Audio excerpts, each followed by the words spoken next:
L'avenir de l'enseignement supérieur, les insuffisances qui minent le secteur sont consignées dans un rapport qui a été remis aujourd'hui au chef du gouvernement. Un engagement politique plus fort est nécessaire pour tenir le cap. Cour d'assises, les travaux de la première session ordinaire de l'année 2014 ont démarré ce jour. 150 affaires inscrites au rôle.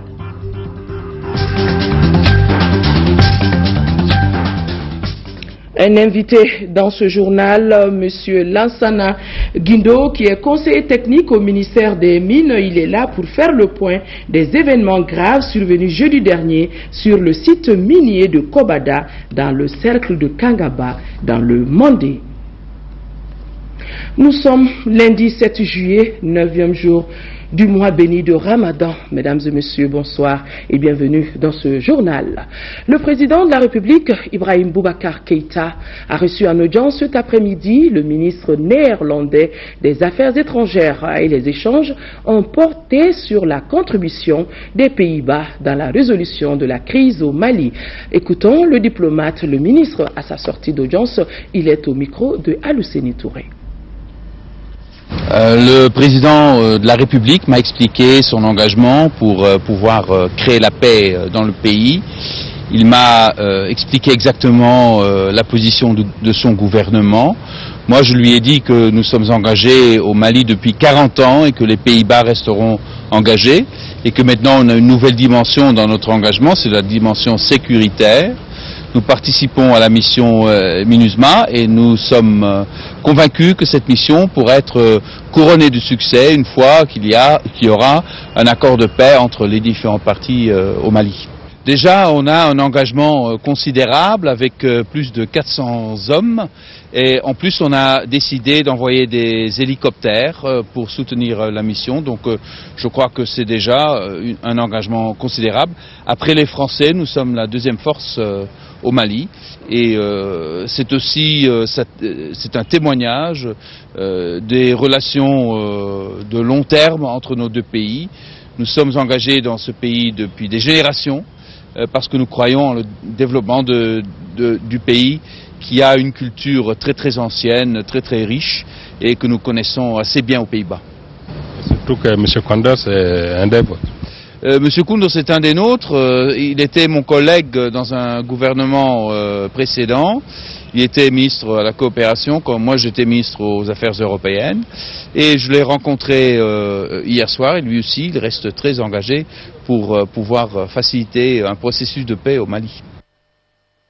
Le Premier ministre Moussa Mara a reçu à son tour le ministre des Affaires étrangères des Pays-Bas. On les voit sur ces images qui s'étaient rendues à Gao où sont basées les troupes néerlandaises. Et il a évoqué avec le Premier ministre Moussa Mara coopération et football. On le rappelle, les Pays-Bas se sont qualifiés pour les demi-finales de la Coupe du Monde Brésil 2014. Voilà l'audience que le chef du gouvernement a accordée au ministre néerlandais des Affaires étrangères. Restons à la primature pour dire que enseignants et sociétés civiles sont au chevet de l'enseignement supérieur. Le Premier ministre a reçu le rapport du comité de pilotage de la concertation nationale sur l'avenir de l'enseignement supérieur. Le document lui a été remis par le ministre Muntaga Tall et le rapport lève un coin de voile sur les maux qui minent notre enseignement, l'enseignement supérieur. Il s'agit par exemple de l'insuffisance de ressources humaines et d'infrastructures. Et face à ces problèmes, il faut un engagement politique alors très fort. Et le Premier ministre a rassuré les membres du comité quant à la mise en œuvre des recommandations formulées. C'était en présence de notre reporter Mohamed Diarra.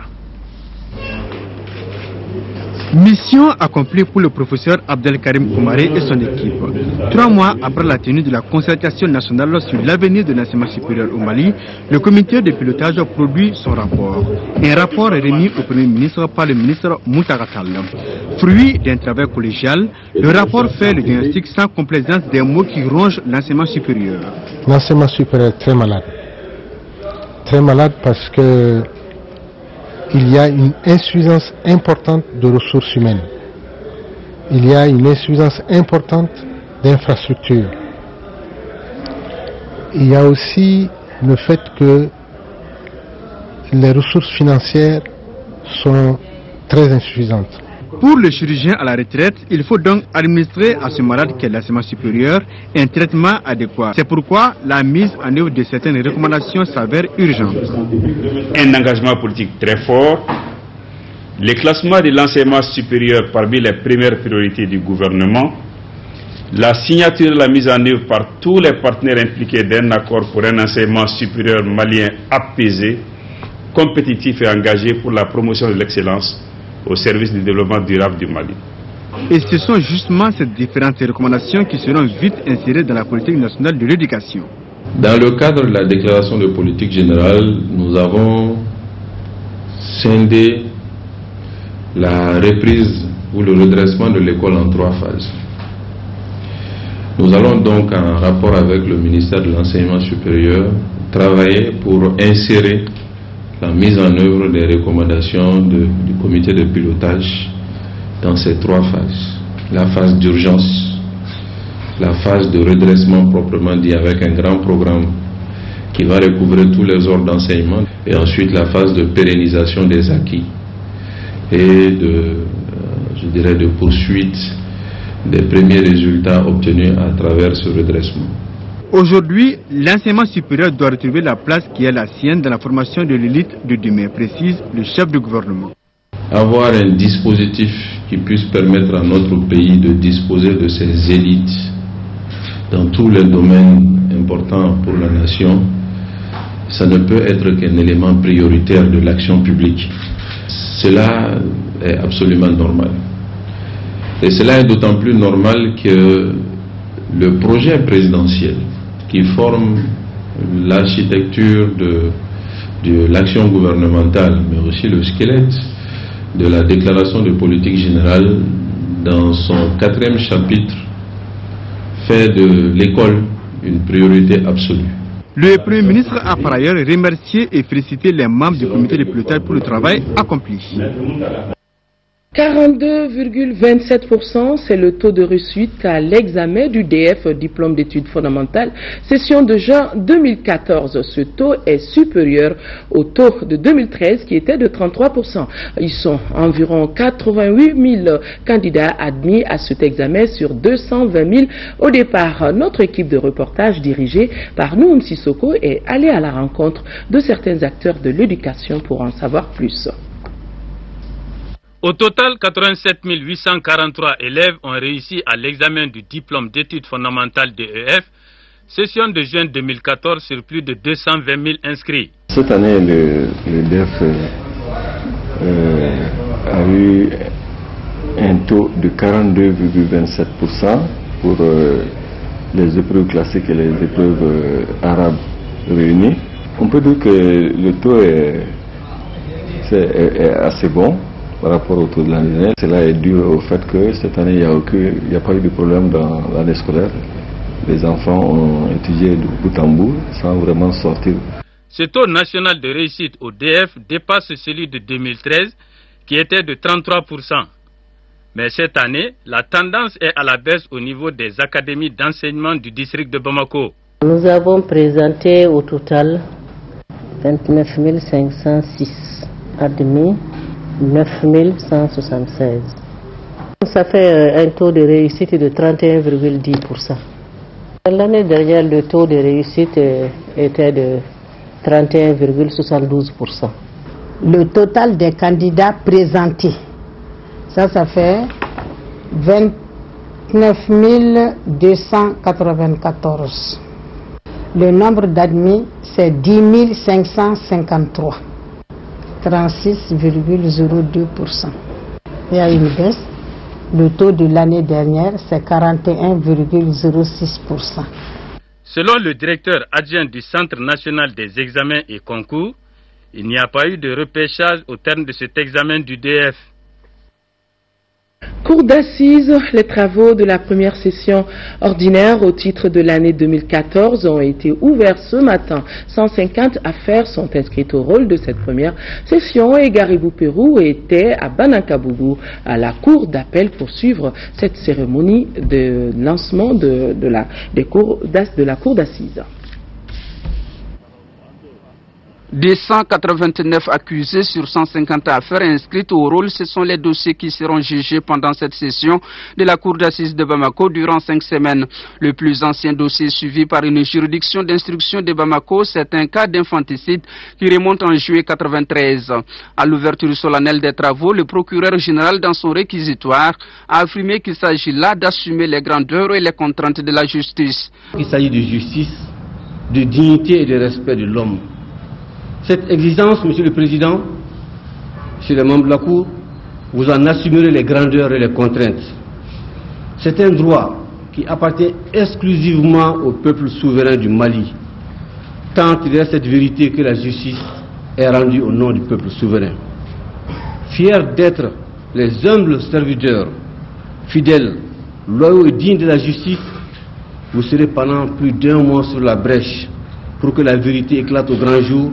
Les faits déférés à l'examen de cette session affichent la prédominance des crimes de sang suivis d'infractions contre les mœurs. D'atteinte aux biens publics, d'infanticide, de viol, de pédophilie hélas, d'assassinat, de coups mortels, de trafic international de stupéfiants, de vol qualifié, j'en passe.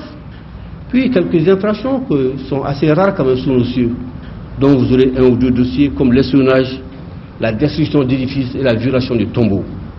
Pour le procureur général, la justice malienne doit imprimer une nouvelle dynamique. C'est pourquoi elle doit être rétablie partout. Dans chaque palais, dans chaque bureau, sur chaque chantier, partout, il faut une existence de justice.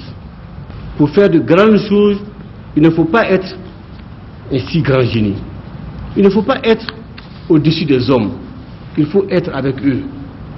C'est bien cela notre nation avec sa devise, un peuple, un but, une foi.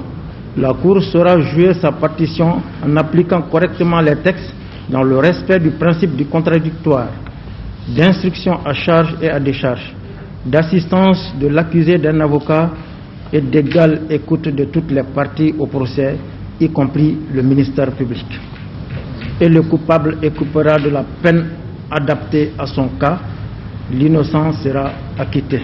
La Cour d'assises pour la prise de décision est composée de 3 juges professionnels et 4 assesseurs. Les assesseurs sont les représentants du peuple et ont les mêmes voix délibératives que les juges professionnels lors de la détermination de la culpabilité et de l'application de la peine.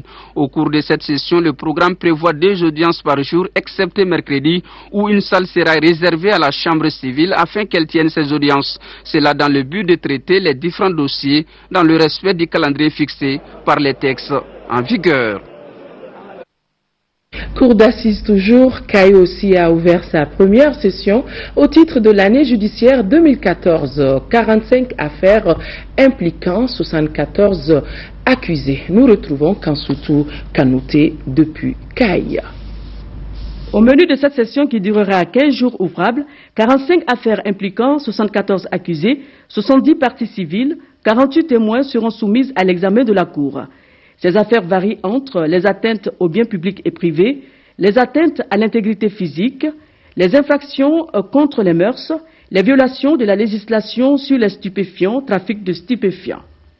Dans son réquisitoire, le procureur général dira qu'au moment où le gouvernement est déterminé à entreprendre les négociations en vue du retour définitif de la paix, il sait que tous les Maliens se retrouvent autour de l'essentiel, le Mali. Avant d'ajouter que cette session se tient à un moment où l'insécurité est préoccupante dans le secteur de Kéniéba. Monsieur le gouverneur, l'occasion nous paraît opportune de vous féliciter pour l'heureuse initiative que vous venez de prendre en organisant une patrouille mixte qui a porté fruit. Je prends l'engagement que les grands délinquants traqués et arrêtés pendant cette opération seront jugés conformément à la loi. Je solliciterai du garde des Sceaux l'organisation de la 2e session de la Cour à Kéniéba, si les infrastructures le permettent, le cas échéant à Kita. Juger ses semblables n'est pas un art aisé. car il s'agit de décider de leur liberté, de leur patrimoine, de leur intimité et même parfois de leur vie. Ce qui est recherché, que les gens de bonne foi soient convaincus, que les juges de bonne foi soient convaincus, autrement dit, il faut les vrais convaincre. Auparavant, ce sont 5 assesseurs qui ont prêté serment devant la Cour, le 6e étant absent. Et le procureur général n'a pas manqué de leur prodiguer des conseils en leur rappelant qu'ils doivent tenir compte de leur conscience tout en restant dignes et honnêtes. Le président Salikou Diarra a ensuite remercié toutes les autorités qui ont effectué le déplacement afin de rehausser l'éclat de la cérémonie. En vue de mieux s'acquérir de l'état de la route Bamako-Koulikoro et du démarrage de la campagne de navigation 2014 de la compagnie malienne de navigation, Komanav, le ministre de l'Équipement, des Transports et du Désenclavement et le président de la Commission des Travaux Publics de l'Assemblée nationale ont effectué une visite de terrain à Koulikoro et constat, la route se trouve dans une situation de dégradation avancée, nous dit Moussa Fane. Cette visite conjointe du ministère en charge des Transports et de la Commission des Travaux Publics de l'Assemblée nationale a concerné la route Bamako-Koulikoro et la compagnie malienne de navigation Komanav. En prélude à la campagne 2014 de la Komanav, le ministre a voulu s'enquérir des conditions de travail du personnel. Avec les travailleurs, les échanges ont porté sur les difficultés auxquelles est confrontée la structure. Selon le ministre, l'État mettra tout en œuvre pour la réussite de cette campagne. C'était pour assister la Komanav à préparer la campagne 2014 qui va commencer très bientôt. Il ne faut pas attendre seulement que la campagne commence pour pouvoir les assister. Nous allons essayer de résoudre les problèmes avant que la campagne ne commence. Ils ont parlé de quelques créances au niveau de certains départements, au niveau de certaines structures. Nous allons prendre attache avec ces départements et ces structures pour qu'on puisse mettre à la Komanav quelques fonds afin qu'elle puisse commencer ses activités le plus rapidement possible. La délégation était venue également constater l'état de la route Bamako-Koulikoro. Ici, les travaux d'entretien sont en cours. Le président de la Commission des Travaux Publics de l'Assemblée nationale souhaite l'accélération du projet de l'autoroute Bamako-Koulikoro. L'état de la route commence à dépasser aujourd'hui ce programme d'entretien routier.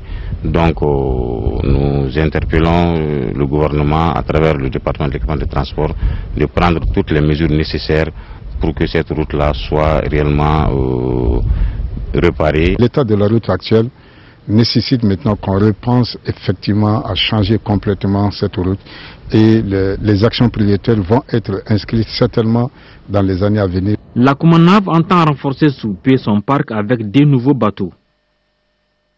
À présent, nous retrouvons notre invité, Lassana Guindo, qui est conseiller technique au ministère des Mines.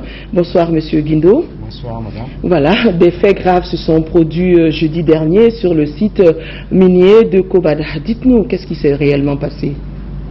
Le jeudi 3 juillet dernier, une patrouille de gendarmerie a été prise en partie par des orpailleurs qui ont utilisé des fusils de chasse. Un agent vraiment de la gendarmerie a trouvé la mort. Dans l'exercice de ses fonctions, il a été mortellement atteint par une balle de fusil de chasse.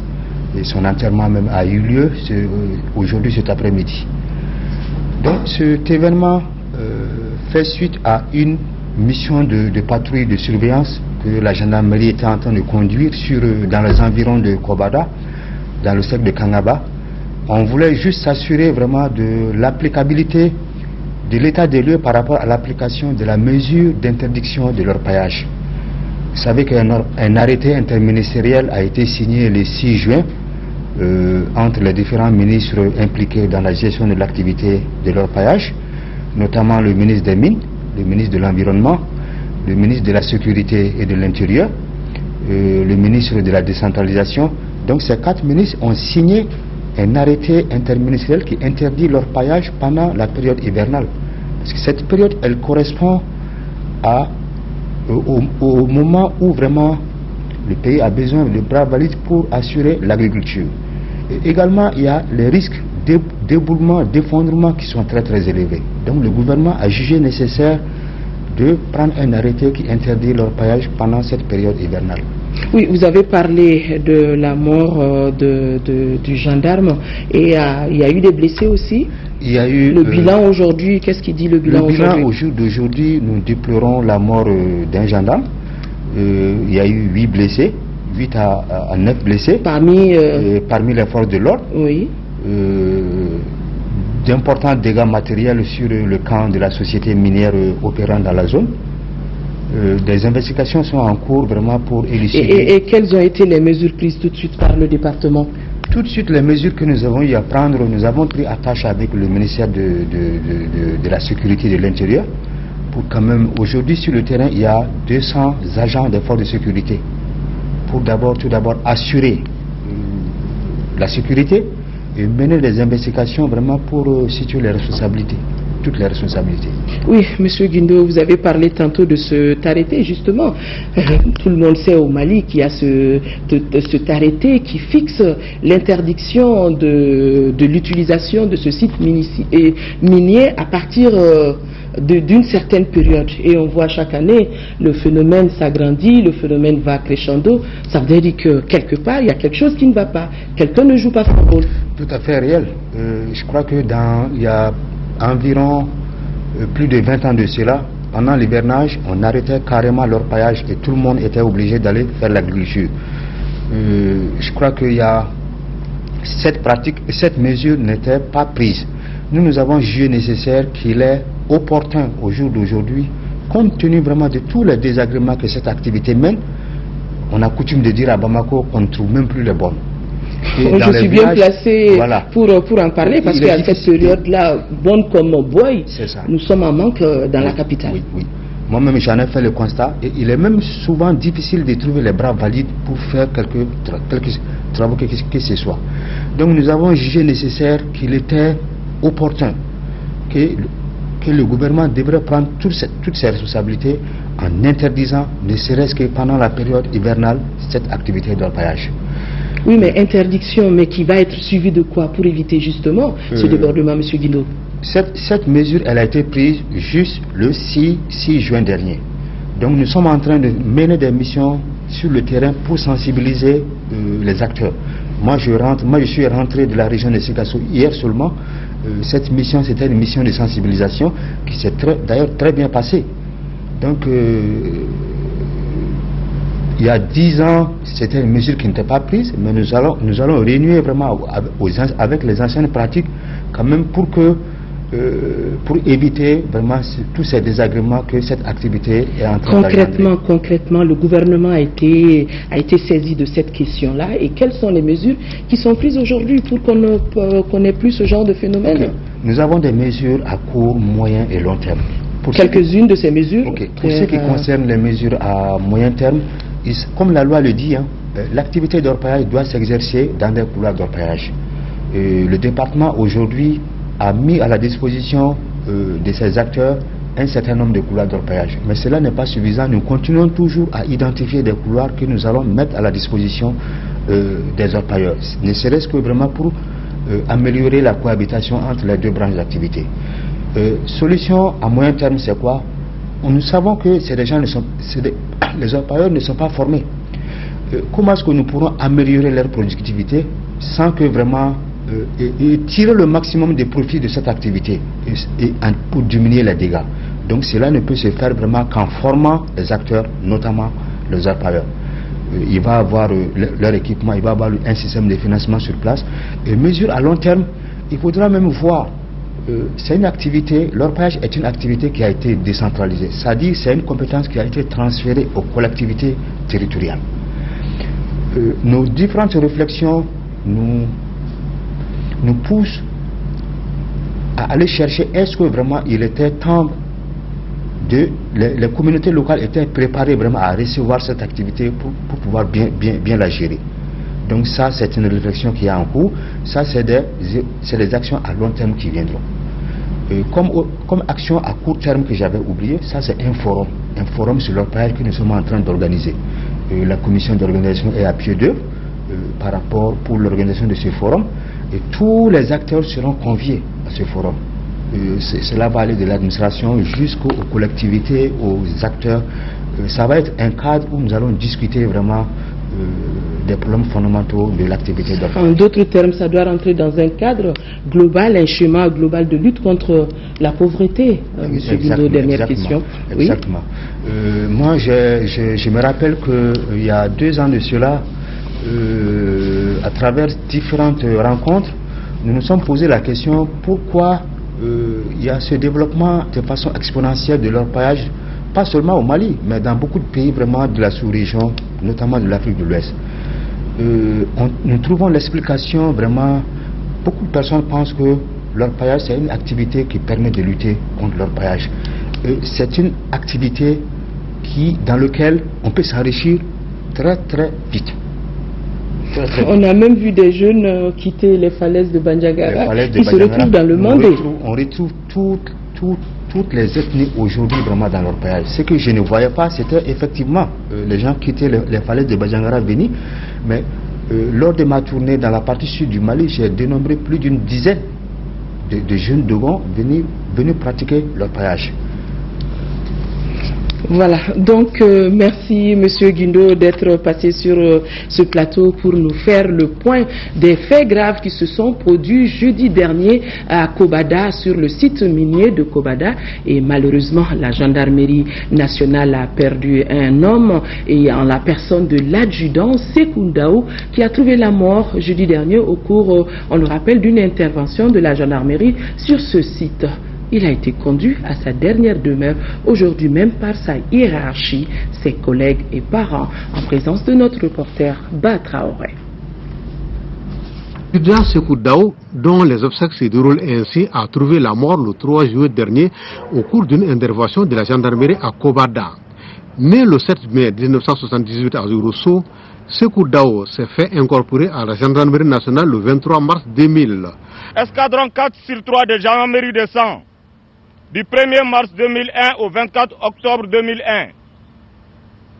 Escadron 3/1 de gendarmerie de Sikasso, du 25 octobre 2001 au 27 septembre 2005.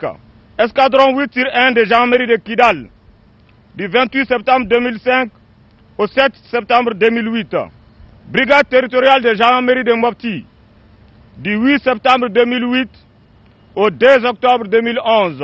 Brigade territoriale de gendarmerie d'Ansongo, du 3 octobre 2011 au 23 octobre 2011. Au groupement d'intervention de gendarmerie mobile de la rive droite de Bamako, pour compter du 20 mars 2013. Apprécié par sa hiérarchie, Sekou Ndao a gravi plusieurs échelons au cours de sa carrière. C'est ainsi que de son grade d'élève gendarme en janvier 2000, il passe successivement marshal des logis en janvier 2002, marshal des logis chef en 2006 et adjudant en janvier 2011. Ainsi va la vie, dort en paix l'adjudant Sekou Ndao, qu'Allah subhanahu wa ta'ala vous accueille en son sein. Sur un tout autre plan, dans le cadre de la coopération militaire, le Nigeria vient de mettre à la disposition de l'armée malienne 6 camions pour le transport des troupes, ce dont vise essentiellement à faciliter la mobilité des hommes sur le théâtre des opérations. La cérémonie officielle de remise a eu lieu à la base 101 de Sénou, compte rendu Lamine Keita.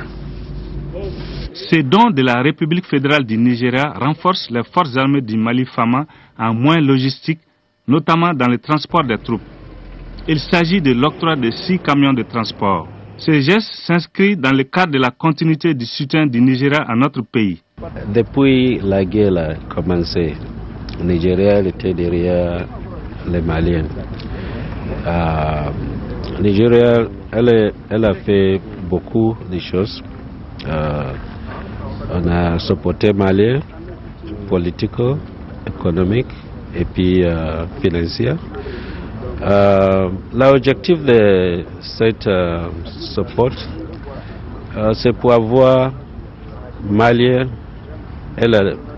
avancer à la crise là, pour avoir solution de ça.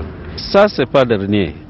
Cette donation va permettre d'améliorer la mobilité de nos troupes sur le terrain, a indiqué le ministre de la Défense et des anciens combattants. Cet appui à la mobilité de nos unités, monsieur l'ambassadeur, répond parfaitement à nos besoins. Je voudrais en cette circonstance solennelle saluer une fois de plus la coopération bilatérale, voire régionale, qui depuis des années œuvrent au renforcement des capacités opérationnelles de nos forces dans l'espace CEDEAO. Cela en général et en particulier dans la lutte contre le terrorisme. Tout en saluant le Nigeria pour son soutien constant aux forces armées du Mali, le ministre de la Défense et des anciens combattants a donné l'assurance qu'un bon usage sera fait des équipements reçus. La semaine de prière d'échange autour du thème central rôle de la femme dans la construction de la paix et de l'unité nationale des femmes protestantes du Mali a pris fin hier dimanche au stade du 26 mars. L'occasion pour celles-ci d'ébaucher le rôle qu'elles doivent jouer pour la promotion de leur communauté. Fademba Keita, compte rendu.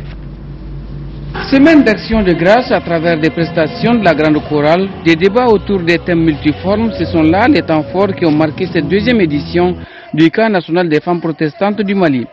La rencontre annuelle s'inscrit dans le cadre du renouveau de l'église évangélique protestante. En réalité, la paix commence dans le cœur, dans la vie de l'homme.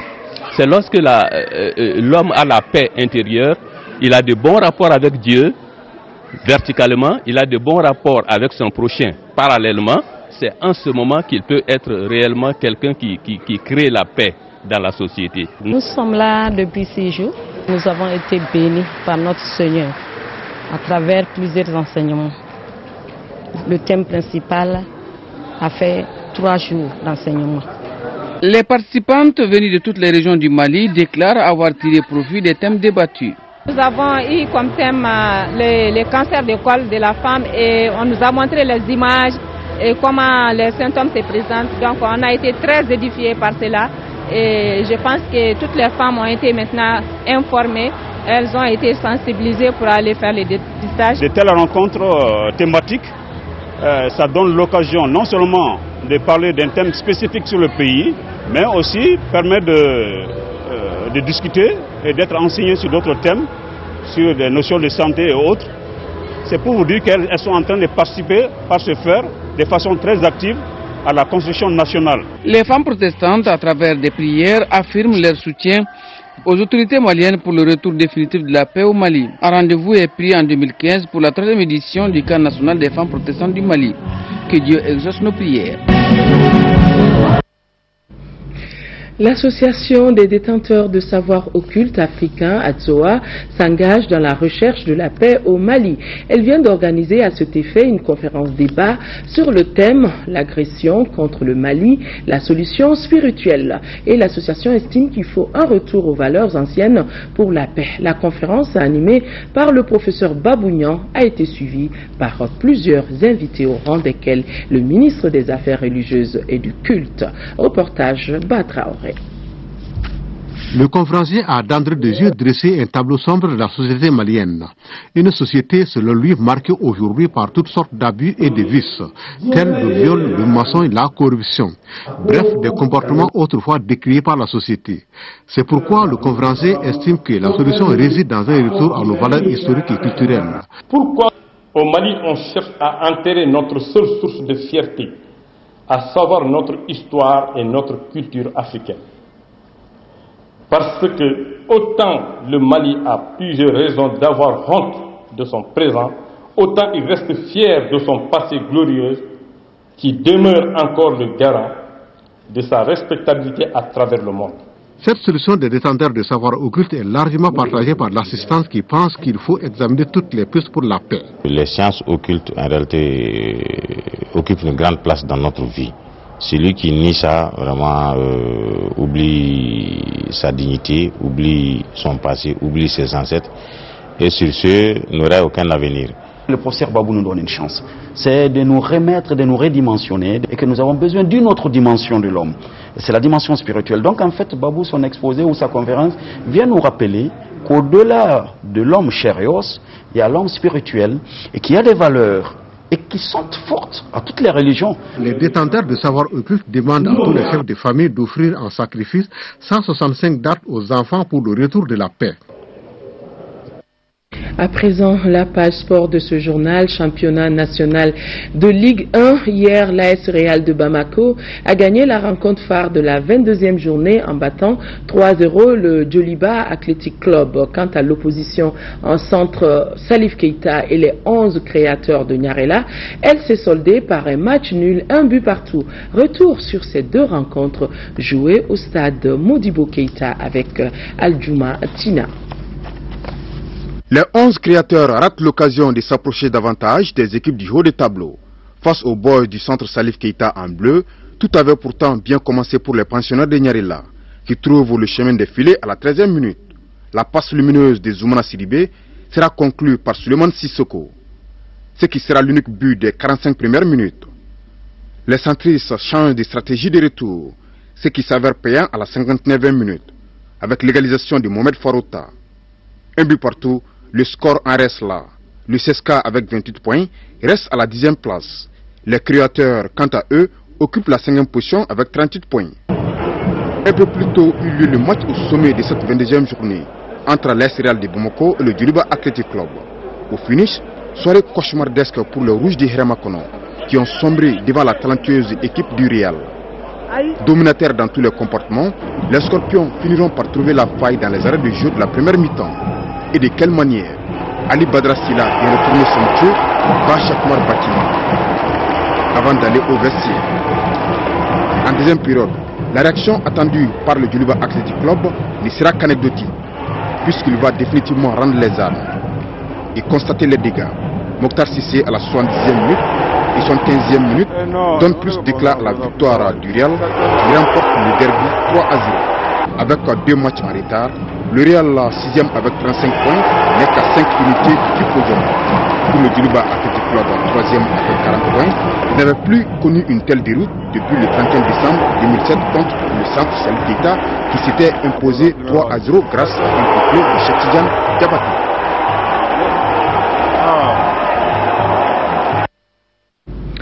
Du 7 au 14 juillet prochain, Bamako abritera la 4e édition du Challenge Trophée de handball. La catégorie est concernée par cette compétition de la zone 2. Les filles du Maroc qui ne sont pas de la zone 2 participeront pour la première fois à ce tournant. La salle Afrobasket du stade du 26 mars et le Palais des Sports ont été retenus pour accueillir les matchs.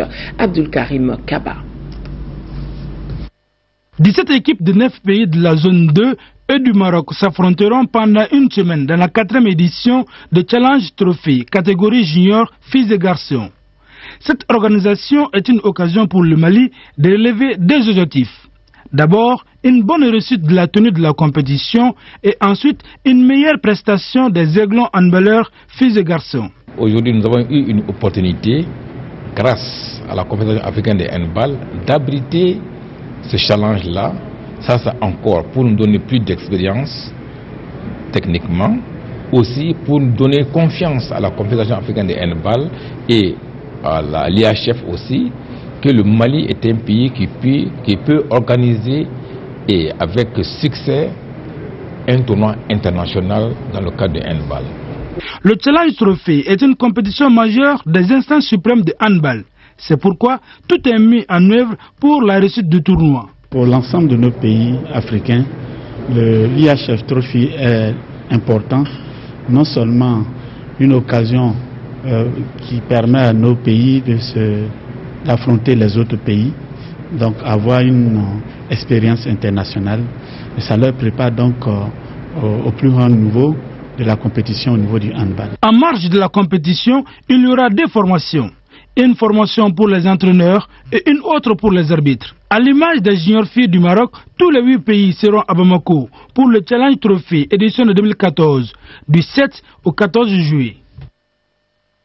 En 2005, le Mali a mis en place un système de gratuité de la césarienne, un des outils de la lutte contre la mortalité maternelle et néonatale qui nécessite l'implication des populations à travers une caisse de solidarité. Celles-ci sont alimentées par des cotisations des associations de santé communautaires, des collectivités et des mairies et des centres de santé de référence. Des années après, les caisses de solidarité ne fonctionnent pas à à merveille.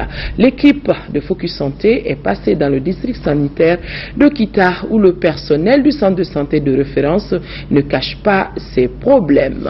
Nos envoyés spéciaux à Kita, Tchessira Emmanuel Dambélé et Idrissa Traoré.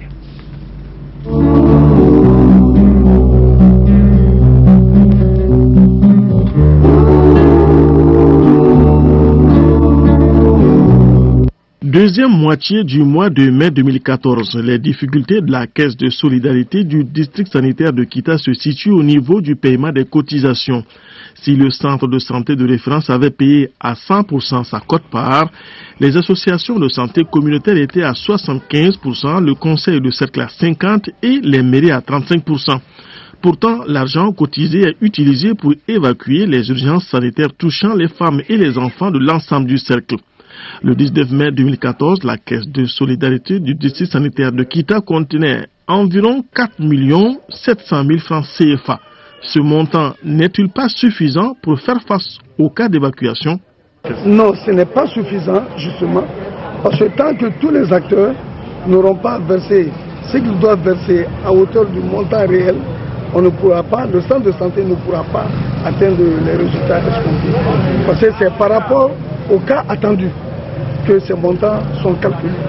Donc dès qu'il y a un acteur qui est défaillant, la référence rencontre des difficultés qui est généralement supportée par le CCRF.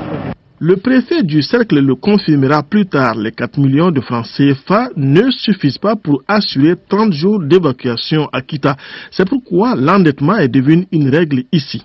L'année 2013, l'ambulance est sortie 310 fois pour aller acheter les femmes, souvent à 200 km du centre de santé de référence. Donc, on bousille énormément le gasoil et le centre de santé de référence est obligé de payer ce gasoil. Souvent, nous, on est endetté jusqu'à 3 millions de gasoil. Le centre de santé de référence de Kita dispose de 3 ambulances.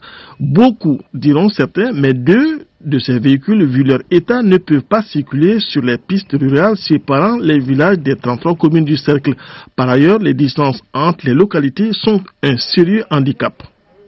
Il y a certaines communes qui sont distantes de Kita à peu près à hauteur de plus de 300, 200 et quelques kilomètres.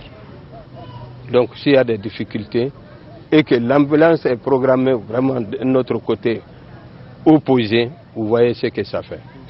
Même avec le retard dans les décisions d'évacuation, on sauve ici des vies, mais les histoires dramatiques ne manquent pas. Il n'y a pas un mois, à Kabelia, il y a une femme qui a fait une rupture utérine. L'ambulance est sortie d'ici. Avant d'arriver à Kabelia, qui est à 200 km d'ici, la femme était déjà morte. Donc ça pose ce gros problème. L'enfant n'en parle pas. L'enfant est mort depuis longtemps. Les appels sont nombreux ici, invitant les différents acteurs à prendre conscience de l'enjeu et à s'acquitter à temps de leur cotisation à la caisse de solidarité. Les urgences sanitaires n'attendent pas, alors qu'une caisse de solidarité correctement alimentée, en plus de la gratuité de la césarienne, constitue un bel attelage. Un attelage pouvant beaucoup contribuer dans la lutte contre la mortalité maternelle et néonatale au Mali.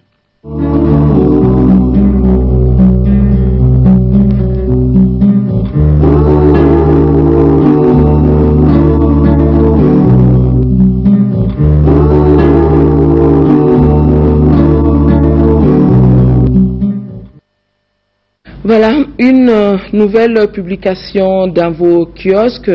La route des clameurs, c'est l'intitulé du nouveau roman que vient de publier Ousmane Diarra, qui est romancier, poète, nouvelliste, conteur et également bibliothécaire à l'Institut français du Mali. La route des clameurs est son 3e roman dans lequel il dépeint l'histoire d'une société prise dans les nasses de l'obscurantisme, publié au Continent Noir, édition Gallimard. L'Union nationale des travailleurs du Mali, UNTM, dans un communiqué déposé à notre rédaction, dit avoir appris avec surprise la volonté du gouvernement d'appliquer de nouvelles grilles d'augmentation des prix de l'électricité et de l'eau. Tout en déplorant le manque de concertation et de dialogue avec les partenaires sociaux, l'UNTM invite le gouvernement à privilégier les règles de bonne gouvernance et de lutte implacable contre la fraude tous azimuts dont la société EDM est victime, seule à même d'assurer le redressement de cette entreprise. Ce communiqué, le président du groupe parlementaire ADEMA-PAJ, les députés membres du groupe parlementaire ADEMA-PASJ, le personnel du groupe parlementaire ont appris avec une profonde douleur le décès brutal samedi 5 juillet 2014 de l'honorable Dramane Goïta, député du Mali élu dans la circonscription électorale de Yorosso, président de la commission de l'économie et des finances, du plan et de la promotion du secteur privé à l'âge de 41 ans. L'enterrement a eu lieu aujourd'hui même, 7 juillet, à Yorosso. En cette douloureuse circonstance, le président du groupe parlementaire ADEMA-PAJ présente au nom des députés du groupe ses condoléances les plus attristées à la famille du défunt, à l'ensemble des députés, au personnel parlementaire et aux militantes et militants de l'ADEMA-PASJ. Puisse Allah le Tout-Puissant l'accueille en son sein. Voilà, c'est donc tout pour cette édition. Merci de l'avoir suivi. L'information reprendra ses droits demain 10h. Ça sera une présentation de Amadou Sangaré et je me ferai le plaisir d'être là pour la grande édition. Le football reprendra sa place demain dans les demi-finales, Allemagne contre Brésil, le pays organisateur. Le match que vous pourrez suivre en direct sur cette même chaîne. Excellente nuit à tous. Au revoir. Bonne nuit.